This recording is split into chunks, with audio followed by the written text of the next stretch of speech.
Salat khauf adalah salat yang disyariatkan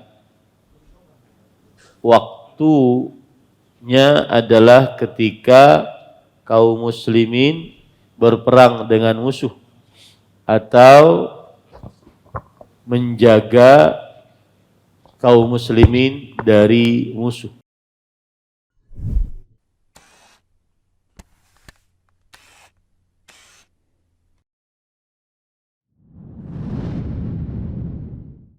Assalamualaikum warahmatullahi wabarakatuh.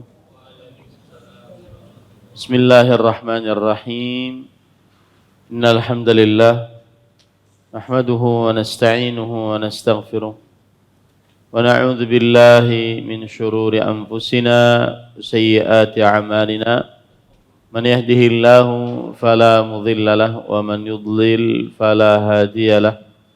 وأشهد أن لا إله إلا الله وحده لا شريك له وأشهد أن محمدا عبده ورسوله يا أيها الذين آمنوا اتقوا الله حق تقاته ولا تموتن إلا وأنتم مسلمون يا أيها الناس اتقوا ربكم الذي خلقكم من نفس واحدة وخلق منها زوجها وبث منهما رجالا كثيرا ونساء واتقوا الله الذي تساءلون به والأرحام إن الله كان عليكم رقيبا يا أيها الذين آمنوا اتقوا الله وقولوا قولا سديدا يصلح لكم أعمالكم ويغفر لكم ذنوبكم ومن يطع الله ورسوله فقد فاز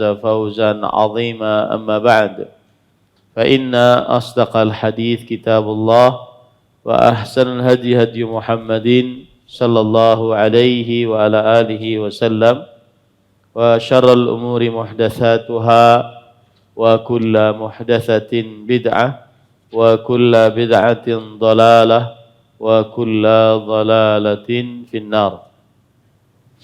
Alhamdulillah, kita bersyukur pada Allah Subhanahu wa taala pada hari ini, hari Selasa malam 19 Rajab 1445 Hijriah bertepatan dengan 30 Januari 2024. Kita dimudahkan oleh Allah Subhanahu wa taala untuk duduk bersama di dalam Masjid Al-Faruq, Kabupaten Banjar, Kalimantan Selatan, dalam sebuah kajian rutin membaca kitab Umdatul Ahkam min kalami khairil anam fima ittafaqa al-Bukhari wa Muslim.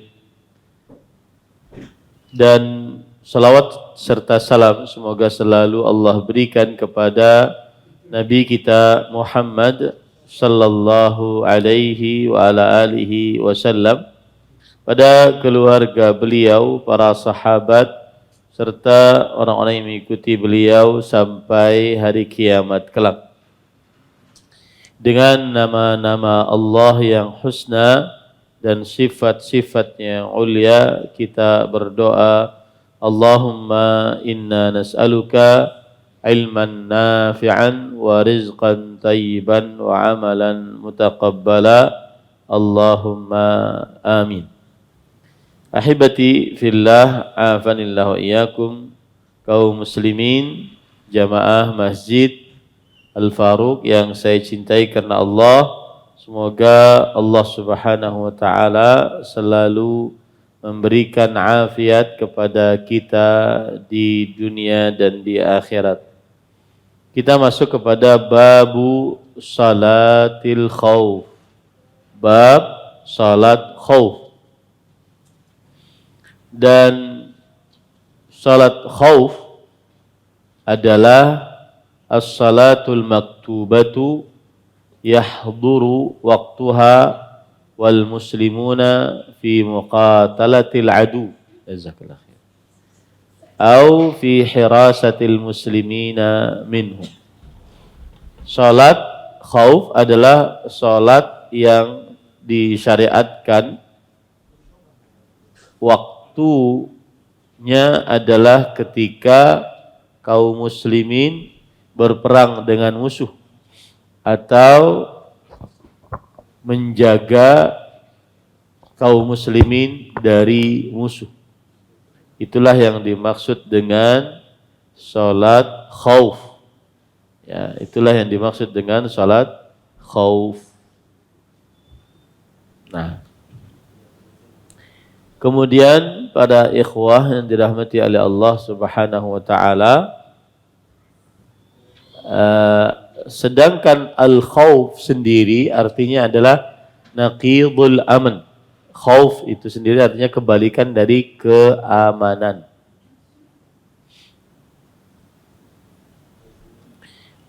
Khauf juga maknanya adalah ghammun ala ma sayakun. Perasaan gundah, gelisah atas apa yang akan terjadi.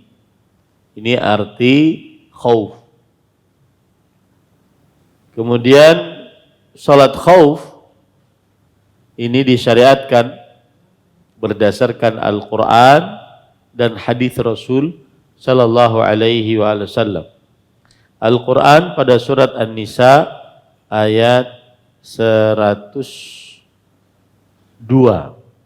Ya, Al-Quran pada surat An-Nisa ayat 102, Allah Subhanahu wa taala berfirman, "Wa idza kunta fihim," jika engkau berada di tengah-tengah mereka, fa aqamta lahumus shalah, maka engkau mendirikan salat bagi mereka, faltaqum ta'ifatun minhum ma'ak, maka hendaklah bangun sebagian dari mereka bersama engkau. Wal ya'khudhu aslihatahum, dan hendaklah mereka mengambil senjata-senjata mereka. Fa idza sajadu falyakunu min waraikum, kalau mereka sujud maka ada yang di belakang kalian menjaga. Wal ta'ti ta'ifatun ukhra lam yusallu falyusallu ma'ak. Nah, kemudian bergantian yang belum sholat, hendaklah mereka maju dan sholat bersama engkau. Yang sudah tadi satu rakaat, mereka berdiri dan menjaga yang sedang sholat. Ini disebutkan oleh Allah dalam surah An-Nisa ayat 102. Dalam surah An-Nisa ayat 102. Adapun dalil dari syariat disebutkan dalam hadis-hadis Rasul sallallahu alaihi wasallam yang akan kita baca insyaallah taala. Dan para ulama mengatakan bahwa salatul khauf masyru'ah ila akhiriz zaman wa lam tunsakh. Salat khauf itu disyariatkan sampai akhir zaman dan tidak terhapus hukumnya. Ya, dan ini dengan kesepakatan mazhab fikih yang 4. Mazhab Hanafi, Maliki, Syafi'i, dan Hambali. Bahkan ini adalah pendapat kebanyakan para ulama, bahkan dinukilkan ijma' atasnya. Seperti yang dikatakan oleh Imam An-Nawawi rahimahullahu ta'ala, bahwa para ulama berijma', atau Imam Al-Mawardi saya bacakan dalam kitab Al-Hawi Al-Kabir, ini mazhab Syafi'i juga. Dzalika ijma'us sahabati radhiyallahu anhu. Salat khauf adalah kesepakatan para sahabat radhiyallahu anhu. Ruya anna Ali bin Abi Thalib radhiyallahu anhu shallal khaufa bi ashabihi lailatal harir. Diriwayatkan bahwa Ali bin Abi Thalib radhiyallahu anhu salat khauf dengan para pengikutnya pada waktu malam Al-Harir. Kenapa disebut malam Harir? Di kathrati ma kana al-fursan yahirruna fiha fi qitali ahli Syam. Karena banyak penunggang-penunggang kuda yang sangat banyak, kuda-kudanya bersuara. Ini waktu terjadi pada peperangan Ahlus Syam. Wa ruya an Abi Musa al-Asy'ari anna shallaha bi ashabihi. Diriwayatkan juga bahwa sahabat Nabi Abu Musa al-Asy'ari radhiyallahu anhu salat mengimami para sahabatnya salat khauf. Wa ruya an Hudzaifah ibn al-Yaman annahu shallaha bin nas bi Tabrastan, bahwa Hudzaifah ibn al-Yaman beliau salat khauf bersama manusia di daerah Tabrastan. Walaysa lahum fis sahabati mukhalif. Maka tidak ada di antara para sahabat yang menyelisihinya. Jadi ini kesepakatan mazhab fikih yang 4 dan pendapat kebanyakan para ulama, bahkan dinukilkan ijma bahwa salat khauf disyariatkan. Nah, kemudian para ikhwan yang dirahmati oleh Allah Subhanahu wa taala, apalagi yang berkaitan dengan pendahuluan salat khauf.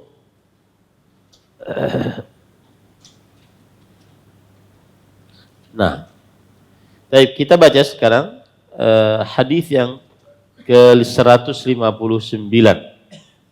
An Abdullah bin Umar bin Al-Khattab radhiyallahu anhuma qala shalla bina Rasulullah sallallahu alaihi wasallam salatal khauf fi ba'd ayyamihi allati laqiya fiha al-adu faqamat ta'ifatun ma'ahu wa ta'ifatun bi'iza'i al-adu fasalla billadzina ma'ah raq'atan thumma dhahabu wa ja'a al-akharuna fasalla bihim raq'ah wa qadatit ta'ifatan raq'atan. Abdullah bin Umar bin Khattab radhiyallahu anhu ini berarti adalah anaknya Umar bin Khattab, bernama Abdullah bin Umar bin Khattab, dan beliau seorang sahabat Rasul sallallahu alaihi wasallam, mengatakan Rasul sallallahu alaihi wasallam mengimami kami dalam salat khauf beberapa hari saat berhadapan dengan musuh. Artinya ini pernah dikerjakan oleh Rasulullah sallallahu alaihi wa alihi wasallam. Satu kelompok berdiri bersama beliau. Nabi Muhammad SAW depan, imam, kemudian kelompok yang di belakang Rasulullah SAW sholat. Dan kelompok yang lain menghadap ke arah musuh. Ke arah musuh macam-macam, bisa ke belakang, bisa ke depan, bisa ke samping kanan, samping kiri, ke arah musuh. Jadi dibuat 2 saf atau 3 saf. Ini imam, kemudian saf setelah imam, itu sholat bersama imam, saf yang kedua ya itu menjaga musuh ya kalau ada musuh. Nabi Muhammad sallallahu alaihi wasallam mengimami orang-orang yang di belakangnya 1 rakaat, kemudian mereka pergi. Nah, setelah 1 rakaat Nabi Muhammad SAW masuk ke rakaat yang kedua, yang rakaat yang saf pertama tadi di belakang imam tadi pergi, masuk yang saf menjaga tentara tadi yang menjaga musuh ya. Kelompok lain lantas datang dan beliau mengimami mereka 1 rakaat. Yang kedua diimami juga 1 rakaat. Kedua kelompok tersebut kemudian menyelesaikan masing-masing 1 rakaat yang masih kurang. Nah, di sini penyelesaiannya nanti apakah mereka masih dalam 1 saf ataukah mereka boleh menyelesaikan di mana-mana gitu. Ya. Karena saf yang pertama kan sudah selesai 1 rakaat, mereka ke belakang. Nah, mereka ke belakang itu menghadap kepada musuh.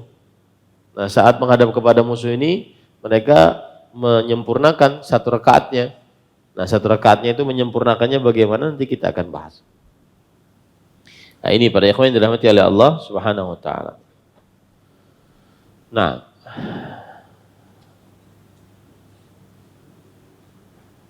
di beberapa penjelasan para ulama, salat khauf itu bahkan ada sampai tata caranya menjadi 7 tata cara. Ya, tata cara 7 yang disebutkan. Kalau tadi kan imam salat bersama makmumnya, kemudian saf yang kedua berjaga.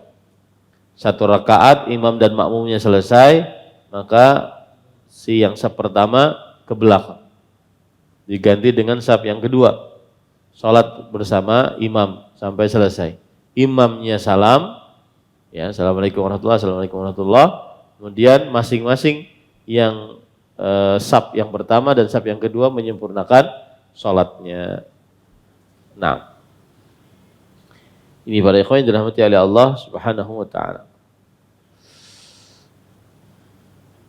Sekarang kita ingin membahas beberapa permasalahan. Apakah disyariatkan salat khauf sepeninggal Rasul sallallahu alaihi wasallam wafat? Apakah disyariatkan salat khauf sepeninggal Rasul sallallahu alaihi wasallam wafat?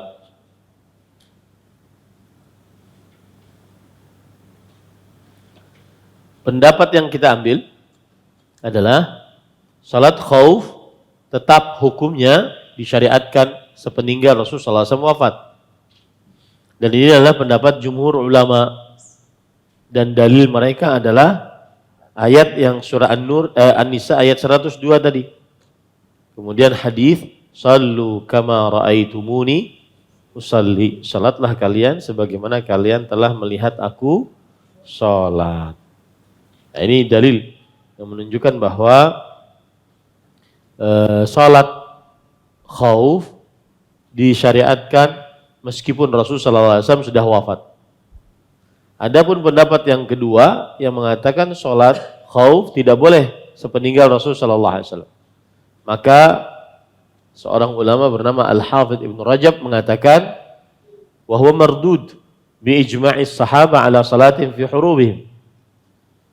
Siapa yang mengatakan bahwa tidak boleh salat khauf sepeninggal Rasul sallallahu alaihi wasallam, maka ini adalah tercela atau tertolak pendapatnya.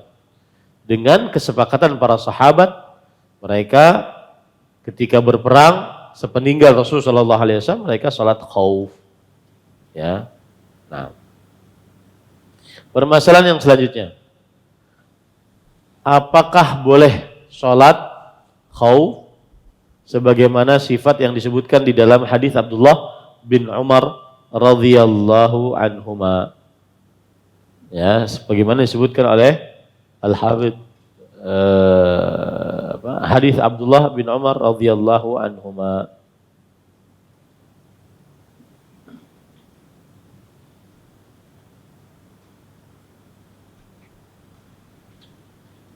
Nah,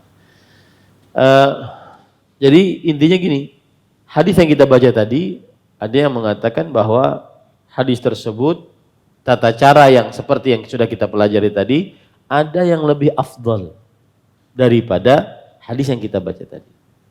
Ada yang lebih afdal daripada hadis yang kita baca. Tetapi kalau seandainya tata caranya seperti tadi, imam saf pertama salat serakaat bersama imam, kemudian saf kedua menjaga-jaga, selesai imam naik lagi, maka yang saf pertama ke belakang menjaga musuh, saf yang kedua maju, salat bersama imam sampai selesai 1 rakaat. Imamnya 2 rakaat, kemudian prajuritnya 1 rakaat. Masing-masing menyempurnakan salatnya. Nah, ada yang mengatakan hadis yang seperti ini atau riwayat yang seperti ini adalah ada yang lebih afdal darinya. Ada yang lebih afdal darinya. Nah, tapi boleh dikerjakan, ya, boleh dikerjakan. Tapi ada yang lebih afdal darinya. Nah, yang lebih afdal kita baca beberapa tafsiran atau sifat salat khauf. Ya. Sifat yang pertama, imam menjadikan 2 kelompok. Ya. Yang pertama, kelompok yang pertama yaitu menghadap musuh. Kelompok yang kedua adalah membelakangi musuh. Kemudian Nabi Muhammad SAW salat dengan kelompok yang pertama dan seluruh salat 2 rakaat. Seluruh salat 2 rakaat. Baik itu salatnya 2 rakaat atau 3 rakaat atau 4 rakaat. Ya. Jika imam sudah salam, maka mereka menghadap kepada musuh. Kemudian datanglah kelompok yang kedua. sholat bersama imam, sholat, mengerjakan sholat tadi, kemudian itu yang kedua kalinya. Berarti imam sholat 2 rakaat lagi, tetapi pada haknya imam adalah sholat sunnah. Sedangkan pada kelompok yang kedua adalah sholat wajib. Begitu caranya. Jadi caranya berbeda dengan cara yang kita sebutkan tadi. Ada imam, ada yang saf pertama. Saf pertama sholat bersama imam 2 rakaat sampai selesai. Kemudian yang lain-lain berjaga. Kemudian selesai saf yang pertama, bubar, kemudian masuk saf yang kedua. Saf yang kedua juga diimami oleh imam yang sama, Nabi Muhammad SAW. Nah, kemudian setelah itu sholat yang kedua. Ya, sampai 2 rakaat juga. Berarti imamnya gimana, Ustaz? Nah, imamnya di sini disebutkan bahwa takunu lahu nafilah walaha fardhah. Artinya imam yang sholat tadi berarti itu sholat sunnah, meskipun belakangnya adalah sholat wajib. Nah, dan ini madhab Syafi'i, madhab Hambali, dan madhab Zahiri. Ini cara yang kedua yang disebutkan di dalam hadis Rasul sallallahu alaihi wasallam riwayat Imam Abu Daud dari Abu Bakrah radhiyallahu anhu, beliau bercerita, shalla Rasulullah sallallahu alaihi wasallam fi khawfil zuhur fa saffa ba'dhum khalfah wa ba'dhum bi iza'il adu. Rasul sallallahu alaihi wasallam salat khauf pada waktu zuhur. Maka beliau berdiri, kemudian di belakang beliau ada pasukan. Kemudian pasukan yang lain menghadap kepada musuh. Lalu beliau salat 2 rakaat, kemudian salam. Ya. Kemudian setelah itu, para ikhwan yang dirahmati oleh Allah, yang sudah sholat ke belakang, kemudian datang yang belakang ke depan, sholat bersama Rasulullah Sallallahu Alaihi Wasallam. Berarti beliau sholat bersama para sahabatnya berapa rakaat? 4 rakaat. Karena ada kelompok pertama, ada kelompok kedua, 4 rakaat. Nah, ini cara sholat khauf yang pertama. Cara sholat khauf yang kedua adalah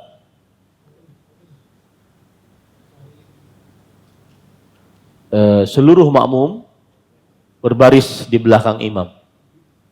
Kemudian sujud bersama imam. Saf yang setelah imam. Saf yang setelah imam saja sujud.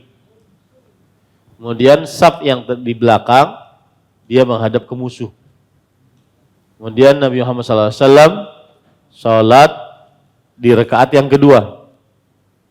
Lalu saf yang terakhir sujud setelah Nabi Muhammad SAW berdiri. Ya, sujud 2 kali. Nah, ini gimana caranya? Ada imam, ada makmum. Makmumnya ada yang depan, ada yang belakang. Kemudian si imam sholat. Ya, si imam sholat. Dengan cara imam depan, kemudian musuh saf yang pertama bersama beliau sholat. Kemudian saf yang kedua melihat musuh. Kalau seandainya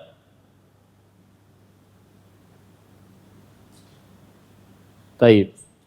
Lalu para ikhwan dirahmati oleh Allah, sudah rakaat pertama seperti itu, kemudian beliau bangun untuk rakaat kedua. Maka saf yang kedua, saf pertama tadi, saf yang kedua sujud setelah Nabi Muhammad SAW bangun. Sujudnya 2 kali. Kemudian mereka bangun. Kemudian mereka masuk ke dalam saf yang pertama. Sedangkan saf yang pertama tadi di belakang. Saf yang pertama tadi di belakang. Kalau sudah ruku, maka mereka melakukan sebagaimana yang sudah dijelaskan tadi. Sebagaimana yang sudah dijelaskan tadi. Apabila duduk tasyahud, maka saf yang paling terakhir sujud 2 rakaat, dua kali sujud.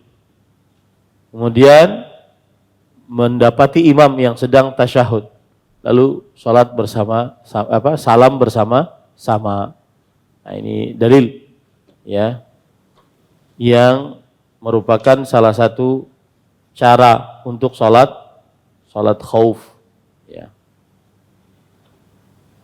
Jadi imam, kayak apa tadi? Imam, kemudian makmum.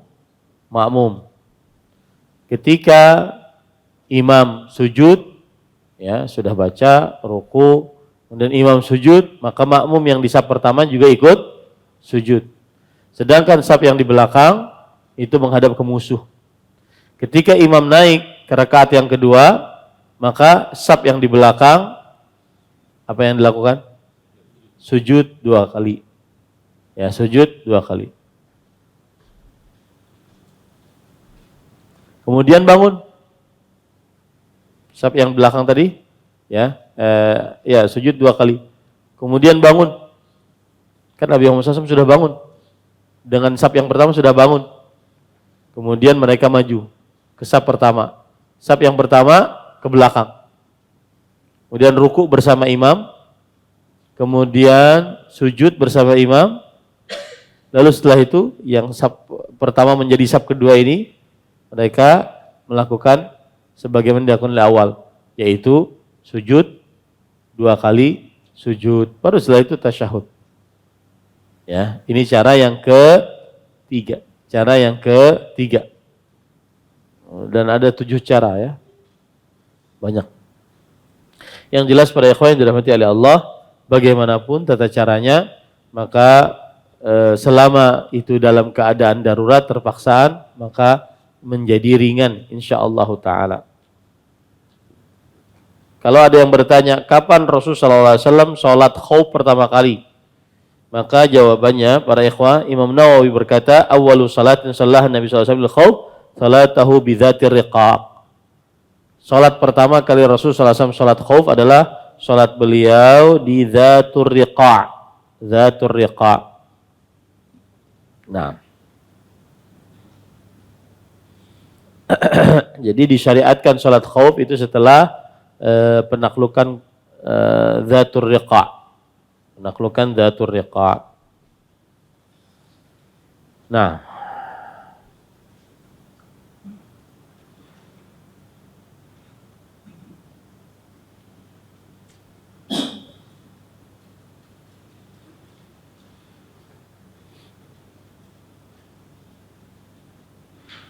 baik. Itu yang kita pelajari pada kesempatan kali ini, yaitu hadis yang ke-159. Nah, ada waktu kita baca hadis yang ke-160. An Yazid bin Ruman an Salih bin Khawat bin Jubair amman shalla ma'a Rasulillah sallallahu alaihi wasallam salat dzatir riqa, salatal khauf. Anna ta'ifatan saffat ma'ahu wa ta'ifatan wujahal adu fasalla billadzina ma'ahu raq'atah thumma thabata qa'iman fa'atammu li'anfusihim thumma ansarafu fasaffu wujahal adu wa ja'atit ta'ifah al-ukhra fasalla bihim raq'ah allati baqiyat thumma thabata jalisan wa atimmu li'anfusihim thumma sallam bihim. Ar-rajulu alladhi shalla ma'a Rasulullah SAW huwa Sahal bin Abi Hathmah.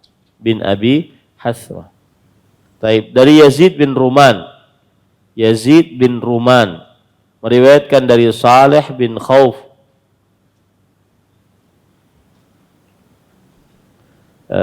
dari Salih bin Khawat bin Jubair dari Rasulullah sallallahu, dari sahabat yang mengerjakan sholat khauf bersama Rasulullah sallallahu alaihi wasallam ketika perang Dzatur Riqa'.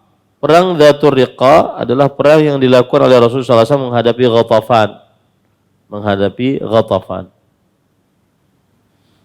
Baik. Kemudian satu kelompok membuat barisan bersama Nabi Muhammad SAW dan satu kelompok yang lain menghadap musuh. Nabi mengimami satu kelompok yang bersamanya satu rakaat. Nabi Muhammad SAW tetap berdiri dan kelompok tersebut menyempurnakan sholat mereka sendiri. Kelompok ini lantas pergi dan membuat barisan menghadap ke musuh. Satu kelompok yang lain lantas datang yang tersisa dan Nabi Muhammad SAW mengimami mereka untuk 1 rakaat yang tersisa. Nabi Muhammad SAW tetap berdiri dan kelompok yang baru ini menyempurnakan sholat mereka masing-masing. Setelah itu Nabi Muhammad SAW salam bersama-sama mereka. Seorang sahabat yang mengerjakan sholat bersama Rasulullah SAW adalah Sahal bin Abu Hathmah. Sahal bin Abu Hathmah. Nah ini caranya gimana? Sholatnya. Jadi ada imam, sholat bersama makmum, sampai salam, sampai 1 rakaat, kemudian imam berdiri. Kemudian si makmum menyempurnakan rakaat yang kedua. Ya, menyempurnakan rakaat yang kedua. Baru setelah penyempurnaan rakaat yang kedua, Nabi Muhammad SAW tetap berdiri nih. Kemudian beliau yang rakaat pertama tadi pergi karena sudah sempurna sholatnya. Maka masuklah yang sudah menghadap musuh tadi, masuk, kemudian sholat bersama Rasulullah SAW yang sedang berdiri. Nah begitu caranya yang disebutkan dalam hadis ini, tata cara sholat khauf. Ya, tata cara sholat khauf. Baik, kita ambil pelajaran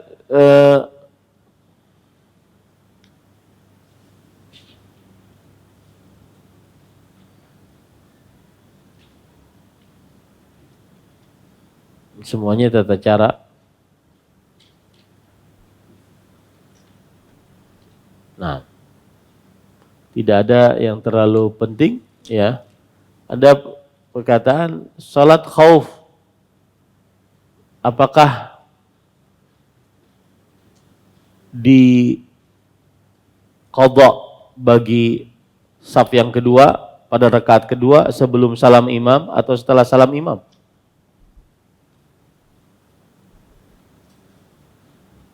Gimana itu? Imam saf pertama salat 1 rakaat, kemudian yang saf pertama ke belakang diganti dengan rakaat saf yang kedua, kemudian salat lagi bersama Rasulullah SAW, kemudian bangun untuk menyempurnakan salatnya. Nah pertanyaannya di sini, yang kedua, apakah dia mengqadha rakaat yang kedua sebelum salam atau setelah salam imam?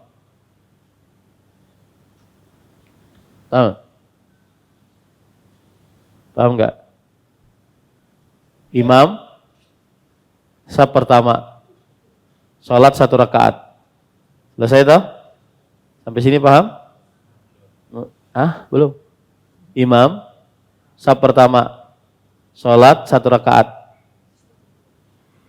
Sampai sini paham? Paham tak? Kemudian imam naik. Kemudian saf pertama mundur ke belakang. Maju saf kedua. Saf kedua, kemudian salat bersama imam. Sampai rakaat kedua, sampai 1 rakaat. Selesai? Sampai sini paham? Imam rakaat kedua. Yang baris kedua rakaat pertama. Semuanya 1 rakaat 1 rakaat. Baris pertama 1 rakaat, baris kedua 1 rakaat. Nah, pertanyaannya sekarang. Kalau seandainya imam salam, ini baris yang kedua ini kapan dia naik? Setelah salam imam atau sebelum salam imam? Paham permasalahannya? Paham permasalahannya? Jawabannya nanti, jangan dijawab, permasalahannya dulu, paham lah. Imam, baris pertama, sholat 1 rakaat. Habis itu imam naik, yang baris pertama mundur, diganti baris kedua. Baris kedua, sholat bersama imam 1 rakaat lagi. Ya tak? Nah, iya imam 2 rakaat dari tadi. Imam 2 rakaat dari tadi. Ya. Yang baris pertama 1 rakaat sudah di belakang, baris kedua 1 rakaat sudah di belakang. Baik. Nah, sekarang pertanyaannya, baris kedua ini dia menyempurnakan dua rakaat yang kedua, kan ini baru satu rakaat nih. Kan udah sholat satu rakaat. Sholatnya harus berapa? 2 rakaat. Sedangkan imam sudah selesai 2 rakaat. Imam sudah selesai 2 rakaat kan? Berarti baris pertama tinggal 1 rakaat, baris kedua tinggal 1 rakaat juga. Paham sampai sini? Nah, pertanyaannya, kapan mengqadha? Kapan mengerjakan rakaat kedua? Apakah nunggu imam salam baru bangun untuk rakaat yang kedua? Ataukah tidak nunggu imam salam, atau imam salam dulu, imam belum salam, langsung baris yang kedua, baris yang pertama mengqadha atau menyempurnakan sholatnya 1 rakaat lagi, baru salam sama-sama. Paham permasalahannya? Mana yang dipilih? Permasalahannya itu, mana yang dipilih? Apakah si makmum itu menyempurnakan rakaat yang kedua setelah salam imam, atau sebelum imam salam, atau sebelum imam salam? Sehingga kalau sebelum imam salam berarti mereka sempurnakan dulu, baru nanti salamnya sama-sama imam. Wallahu alam, para ikhwah, pendapat jumhur adalah yang baris kedua ini mengerjakan rakaat yang kedua, yaitu sebelum salam imam. Berarti imam salam bersama-sama yang baris yang kedua. Ustaz, baris pertama apa? Sudah, mereka sudah duluan. Baris yang pertama sudah duluan, menambah 1 rakaat. Kan jaga. Nah, pas jaga itu mereka salat. Paham ini? Ada ikhwan?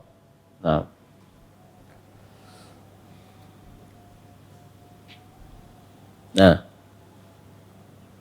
kalau imam baris pertama sholat 1 rakaat, ya, imam naik baris pertama, ngapain? Mundur. Baris pertama apa? Mundur. Nah, pas mundur ini niatnya apa? Masih jamaah atau mufaraqah? Ini permasalahan, jangan jawab dulu. Pas mundur ini niatnya apa? Apakah masih berjamaah dengan imam tadi, atau niatnya mufaraqah? Maka para ikhwan yang dirahmati Allah Subhanahu wa taala, jawabannya adalah niatnya mufaraqah.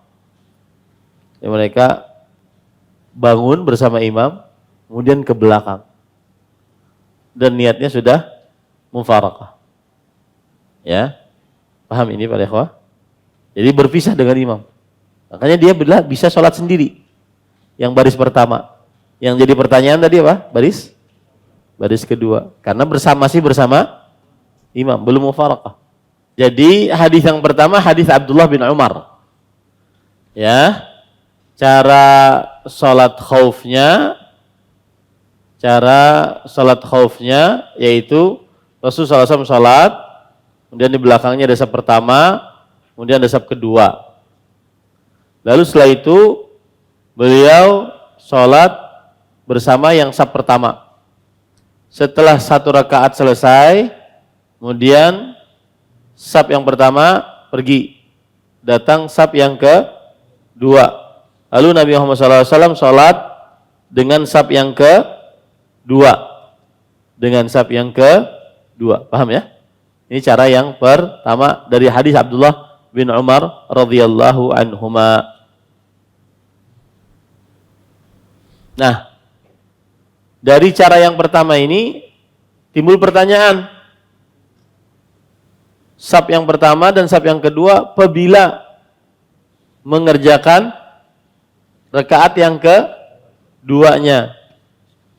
Maka dijawab oleh Imam An-Nawawi rahimahullah, inna ta'ifatain qadaw raka'atahum al-baqiyah ma'an wa qila mutafarriqin. Ada yang mengatakan dua saf tadi, saf pertama dan saf kedua, mengerjakan rakaat yang keduanya bersama-sama. Ada lagi yang mengatakan berpisah-pisah. Pahamlah? Ini rakaat, ini cara yang pertama Nabi Muhammad SAW, kemudian saf pertama, saf kedua. Saf kedua menjaga apa? Musuh. Yang sholat bersama Nabi saf yang keberapa? Saf yang pertama. Selesai satu rakaat, Nabi naik. Kemudian saf yang pertama apa? Mundur, jaga musuh. Kemudian datanglah saf yang kedua, sholat bersama Nabi satu rakaat. Berarti kan saf yang pertama, saf yang kedua masih punya sisa berapa rakaat? Satu rakaat. Nah, pertanyaannya adalah kapan mengqadha'nya? Sama-sama atau sendiri-sendiri? Maka jawabannya wallahu alam. Para ikhwan yang dirahmati oleh Allah Subhanahu wa taala, jawabannya sendiri-sendiri. Jawabannya sendiri-sendiri, ya. Jadi sesudah saf pertama selesai, satu rakaat bersama Nabi, ya, maju yang kedua, mereka mengqadha'nya. Meskipun sambil jaga musuh. Ya, kemudian rakaat kedua, yang saf kedua, salat bersama Nabi satu rakaat, kemudian mengqadha'. Kemudian mengerjakan, jangan bahasa mengqadha sih. Kemudian mengerjakan sisa rakaatnya. Ya, mengerjakan sisa rakaat yang kedua. Nah. Baik ya. Nah, di hadis Yazid bin Ruman bahwa ada Rasulullah SAW kemudian sholat bersama beliau saf pertama, ya. Kemudian setelah selesai satu rakaat, Nabi Muhammad SAW naik. Kemudian Nabi Muhammad SAW naik, ya.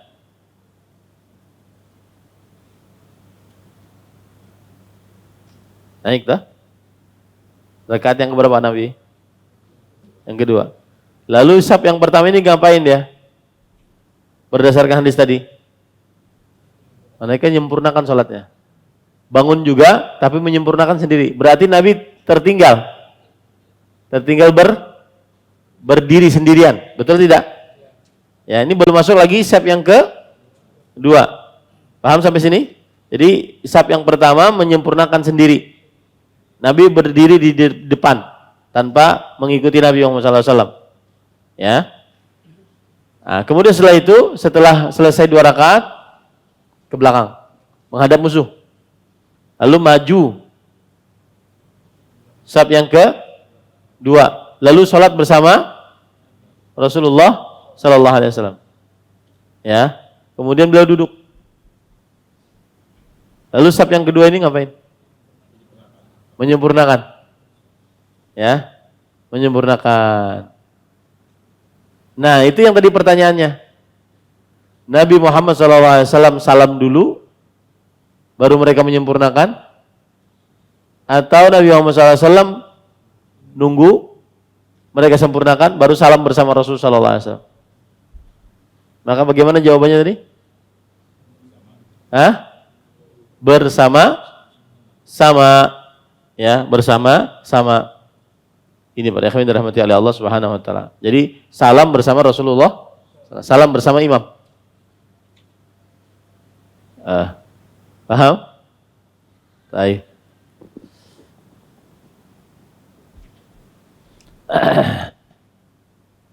Siapa yang bisa menceritakan cara pertama dan cara kedua?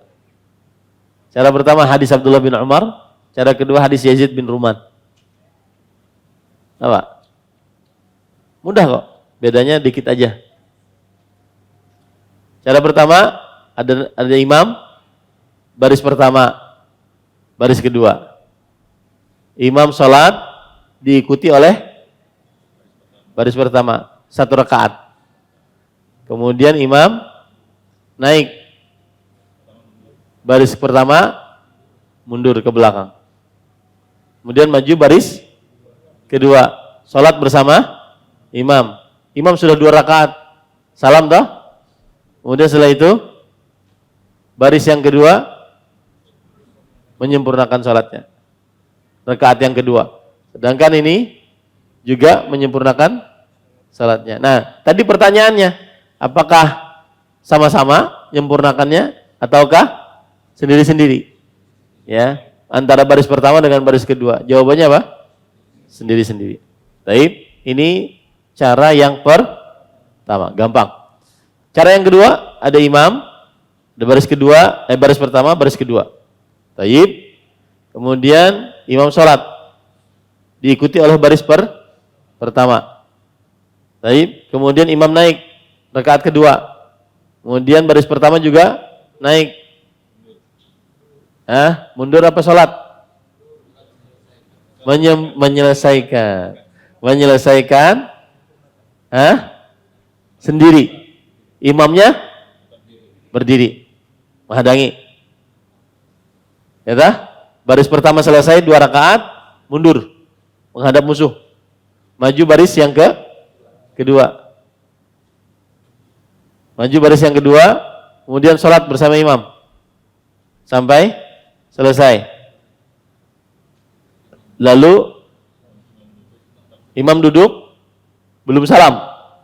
Langsung rakaat yang baris yang kedua menyempurnakan rakaat yang kedua. Salat, kemudian salam-salam bersama imam. Paham ini? Ya. Nah. Ada musuh ya Ustaz, bukan kita. Jawabannya fattaqullaha mastata'tum. Bertakwalah kepada Allah semampu kalian. Nah,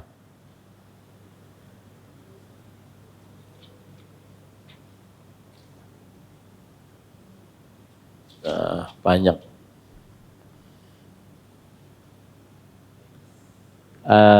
Hadis yang ketiga permasalahannya panjang. Banyak, dari saya panjang, bukan panjang, banyak. Jadi tetap pekan depan, gak bisa sekarang. Nah, ada pertanyaan?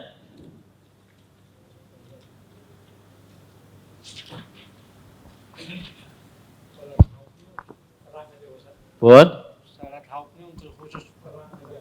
Salat khauf ini apakah khusus untuk perang? Jawabannya khusus perang dan di perbatasan. Ya, saat perang dan juga saat perbatasan. Menjaga perbatasan. Bisa dilakukan seperti itu. Kalau dalam keadaan genting. Kalau tidak, maka tidak perlu diangkat salat khauf. Nah.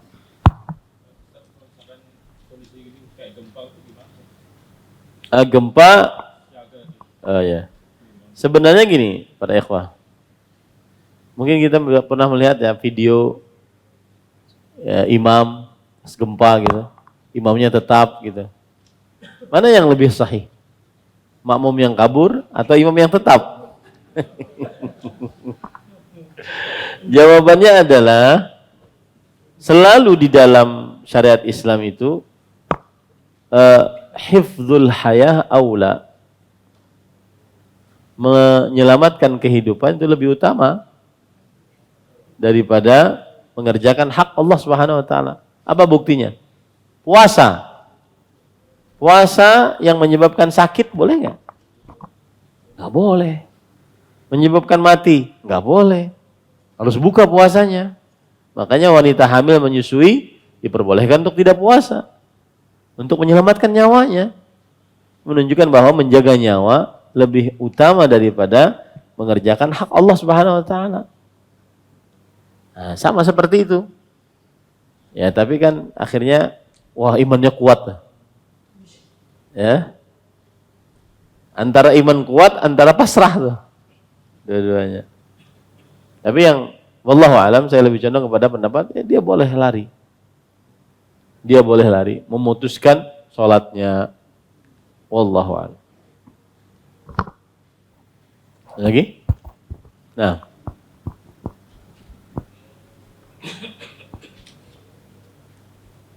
Situ dulu. Terima kasih. Assalamualaikum warahmatullahi wabarakatuh. Salam. Mudah-mudahan pembelajaran ini sebagai pembelajaran aja, jangan sampai kita melaksanakan. Kalau melaksanakan ini mungkin kita perang ya Ustadz ya. Amin, amin. Yang ingin saya tanyakan, pada saat sholat khauf ini apakah kita harus menghadap kiblat atau kita harus menghadap musuh? Karena kalau kita menghadap kiblat dan musuh, kalau posisinya di belakang khawatir kita ditembak musuh gitu. Ya. Itu yang ingin saya tanyakan Ustaz. Terima kasih. Assalamualaikum warahmatullahi wabarakatuh. Waalaikumsalam. Asal hukum salat, baik salat biasa atau salat khauf, menghadap kiblat. Nah, apabila musuhnya di belakang kita, misalkan nih kita menghadap kiblat, musuhnya di belakang, maka tadi fungsinya baris yang kedua. Baris yang kedua dia menghadap musuh. Baris yang kedua menghadap musuh. Nah. Dan tadi ada pernyataan beliau sebelum pertanyaan. Mudah-mudahan ini sekedar pembelajaran, bukan terjadi langsung ya. Memang ada hadis yang berbunyi begini. La tatamannau liqa'al adu, fa idza laqitumuhum fasbutu. Jangan berangan-angan bertemu dengan musuh. Jangan sok ya. Wah, kapan jihad nih, kapan jihad? Pas ada jihad paling buncu. Ya kada wani bana. Jangan berangan-angan bertemu dengan musuh. Tapi jika sudah terjadi, maka tetaplah istiqamah. Tidak boleh mundur. Tidak boleh mundur. Nah. Dan suasana perang, intinya keamanan itu nikmat Allah SWT. Keamanan nikmat. Maka jangan sampai kita merusak keamanan ini dengan sebuah kekacauan. Apalagi ini mau pemilihan, ya, semakin banyak isu-isu yang aneh-aneh. Ya, man somata naja. Siapa yang diam dia akan selamat. Karena kapan kita ngomong, kapan kita nulis, yang menyebabkan terjadinya kekacauan dan pembunuhan kita pelakunya secara langsung. Nah ini hati-hati. Wallahu a'lam. Lagi? Tadi? Assalamualaikum Ustaz. Assalamualaikum. Mau bertanya mungkin di luar sholat khauf tema malam ini, tapi berhubungan dengan sholat juga. Setelah sholat asar itu kan tidak ada sholat sunnah. Yang mau saya tanyakan, boleh enggak kita mengimami orang yang terlambat sholat asar? Sholat asar sudah selesai, terus kita datang terlambat. Mungkin ada satu orang yang mau mengimami kita sholat. Nah itu hukumnya gimana Ustaz? Artinya jemaah kedua. Jemaah kedua. Bismillah, alhamdulillah, wassalatu wassalamu ala rasulillah wa ala alihi wa ashabihi wa man walah amma ba'd. Asal hukumnya jemaah kedua boleh. Tetapi lebih baik jangan sampai mendatangkan fitnah atau kekacauan. Karena gini, mungkin kita tidak merasa ya, kedudukan imam itu berat. Makanya dalam agama Islam, bahkan saya kemarin mendengar fatwa dari Syekh Abdul Salam Ash-Shu'air, bahwa jika ada orang menjadi imam, padahal di situ ada imam tetapnya, maka sholat dia tidak sah. Jadi imam tetap itu dalam agama Islam itu agung, besar kedudukannya. Tidak boleh sembarangan. Ya. Ini kalau benar-benar dikerjakan hukum Islamnya secara maksimal. Bahkan sahabat Nabi seperti Abdullah bin Mas'ud, kalau terlambat sholat berjamaah, mereka sholat di rumah. Tidak mengerjakan sholat berjamaah yang kedua di masjid. Kenapa? Nah, siapa yang tahu?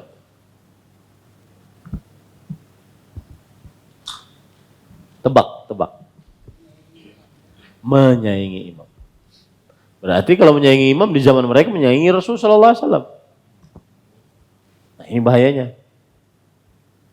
Ya, menyaingi imam. Kalau menyaingi imam berarti menyaingi Rasulullah sallallahu alaihi wasallam. Makanya mereka tidak mau untuk jemaah kedua. Nah, maka akan tetapi ada beberapa sahabat Nabi yang diperintahkan oleh Rasulullah SAW untuk menemani orang tersebut sholat berjamaah. Tasaddaq alaih. Ada seorang sahabat terlambat sholat. Kemudian Rasulullah SAW mengatakan kepada yang sudah sholat, ayo temani dia sholat. Bersedekahlah kepadanya. Ayo menunjukkan ada jamaah yang kedua. Maka saya katakan tadi boleh.